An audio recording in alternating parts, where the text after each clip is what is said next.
always had a really independent streak. I've always loved to go out and to travel into different places and put myself into situations and complicate my life more than necessary. I don't really know why. I don't know where that comes from. I'm from the US originally. I grew up in Texas. I guess from a very early age I was already thinking, well, I'm going to go out from here to someplace else and do something else. I'm Mike Barrow, and I'm making wine in Argentina. Costa Flores is a project started in 2003, making organic grapes to make a wonderful wine, a single vineyard wine to export to places as far afield as India. It is daunting to go to a new country and to do something that you're really unfamiliar with, agriculture. I think it helps to be a bit naive and maybe a bit of hubris to begin with. There's lots of work to be done all year round. I spend most of the spring and the summer months when I can in the vineyard. A good part of the year though, I'm traveling to India, to East Africa, to other places, really working a lot on the sales element of this. You have to be here, but you also have to be out in front of people. The wine I make is called Mike Bravo, and it's a Malbec Petit Verdot blend, all from organic grapes. And it's designed to go well with spicier foods and very flavorful foods, and that's one of the reasons that we're focusing this wine or creating this wine for an Indian market. India is an exploding market right now. I mean, everybody knows this. The growth in India, upward mobility and whatnot. And when people reach a certain class or status level, status is internationally associated with three things in my mind. Wine drinking, playing golf, and driving a nice car. Playing golf and driving a nice car are both very expensive compared to drinking wine.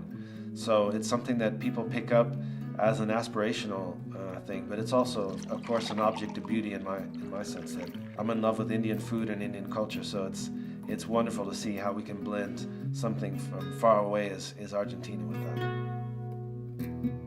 The wine business is really three different businesses in one. It's about growing grapes, it's about making wine, and it's about selling the wine, right? And these are all really three different kinds of businesses that are wrapped into one.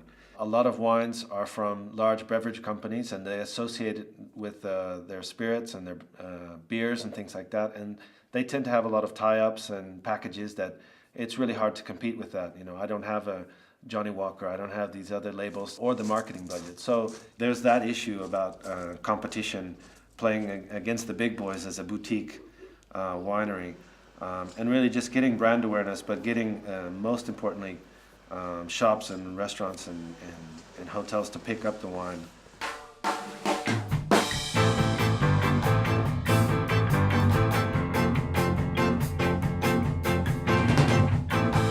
Luck Hunters is my project to create a TV and internet-based program that basically follows myself and Natalia Feingold taking wine and music from Argentina to India specifically.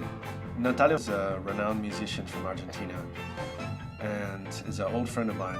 Mike and I, we have the same problem, that we have a product.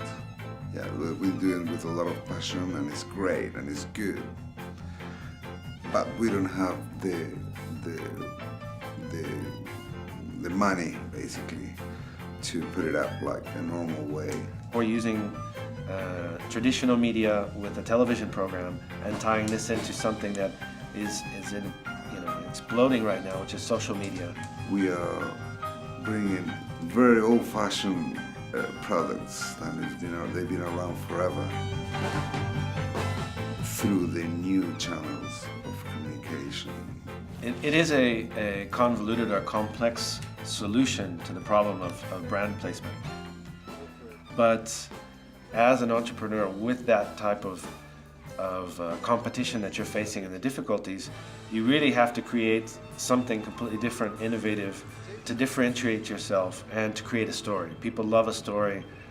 behind the product, you know. No, I don't think it's a crazy idea. I think it's going to be great. I don't know. It's an extraordinary experience to wake up every morning and walk out in the vineyard. It's really beautiful.